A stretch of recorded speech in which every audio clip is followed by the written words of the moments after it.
We live in crisis every day. In fact, we live as though our wings have been clipped.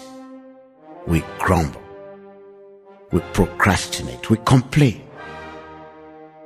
This makes us sink deeper into indecision and how to free ourselves from the burdens of our surroundings and life.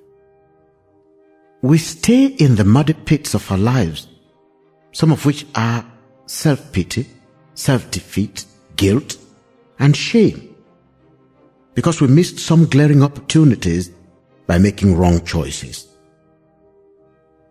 Instead of lifting ourselves or making effort to free ourselves and restore our trajectory to destiny's flight plan, we slump into frustration, blaming one thing or another for being responsible for our demise.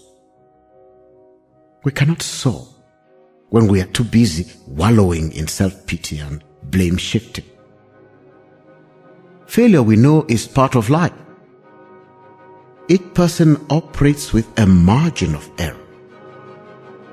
There's nothing perfect except God. We know from our belief that He created all things perfect, but we came with our imperfection and ruffled the perfection of our lives. We betrayed Him, and our guilt has dwarfed us. We are nevertheless called upon to allow some space for failure. This will help us balance informed optimism with cautious realism. Failure keeps us humble and reminds us from whence we came. It also reminds us that even in affluence, we should not forget that God is the one who blesses our endeavors. Do not boast about anything, for you do not know what a day may bring forth. You will be betrayed, sometimes by the closest persons to you. You will have disappointments and unknown variables in your life. You will be hurt deeply by other people, perhaps because they deceived you into believing they were trustworthy. You got along with them. You shared your secrets. You wanted them to be a part of your life. You pampered them. You loved them. You made them everything they should or ought to be. And they bloomed like a fresh rose. Then one day, you discovered they were just wolves. They tear you apart, they devour. They have found fortune somewhere else. Or perhaps they became corrupted by jealousy or greed. Whatever the case, you will feel the scorpion's sting of poisonous betrayal as you wade along the shores of life. The irony about failure in our lives is that the people we love most or trust implicitly tend to be those with the greatest power to betray us. We are hurt by the unexpectedness of their betrayal. But we should learn to deal with hurt, anger, and disappointment without allowing them to blindfold us. The human heart is fickle and selfish. It is crammed with intrigue and falsehood. Be careful not to be tripped by a bull. Get back on your feet and continue on your journey.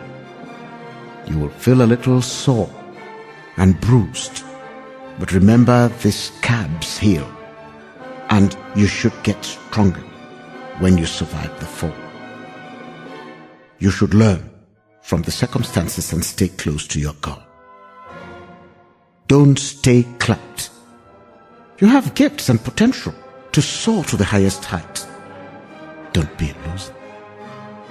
Too many times, in either our personal lives or the life of our nation, we have tended to be pessimistic because of the uncertainties with which we live. We have encountered failures. People at high places have betrayed our trust in them. Friends have been devastatingly mean, and we have almost crumbled. The corruption bug has entered deep into our lives, and we seem almost incapable of doing away with it. Many of us are no longer able to see an outlet. We almost do not have the will to soar above the intrigues.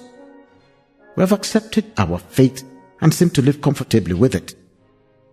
But remember, you will never soar when you're too busy wallowing in self-pity and blame-shifting. Let us pick up the pieces, mend our wounds, and keep moving on. If your neighbors or friends are those you know have hurt you, talk to them. You may, however, discover you're talking to yourself, because in this matter of failures or corruption, you may just be the victim.